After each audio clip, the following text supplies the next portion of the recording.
מה הולך אנשים פוש פה? למה אני אלמד אתכם איך עושים ג'ק האמרס. ומה זה ג'ק האמרס? טוב, צריך לדעת שזה גם קריקט. קיצור, ג'ק האמרס וקריקט. טוב, יאללה חבר'ה, קריקט וג'ק האמרס.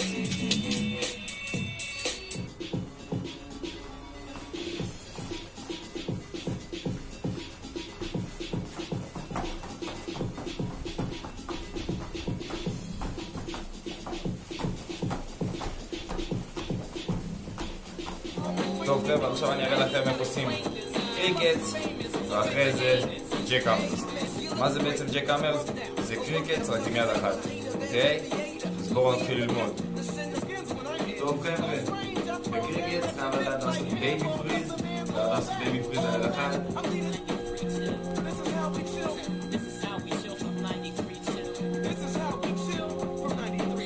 לעומת הרגל, כי קריקט זה בג'ק האמרס אני חייב בייבי פריז טוב מאוד על אחד רק לכיוון אחד, למרות שבגלים אבל אתם צריכים עוד שתי כיוונים. אבל כל הקונספט הוא נורא פשוט. אתם צריכים לעשות צעד, קפיצה, צעד, קפיצה, ודאצית יש לכם קריקט.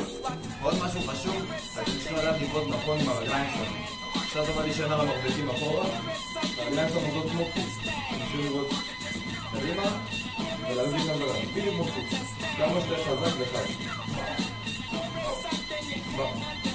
זה בעצם התנופה שאתם עושים איתה בקריקט.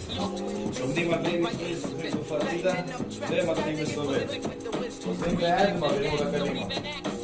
אחרי שעברתם קדימה, אתם צריכים לקפץ עם היד הפנימית. יש שיטה טובה ללימוד את הקפיצות ואת התנועה של הצעדים של הידיים. חבר'ה, בקריקט הידיים בחיים לא קופצות.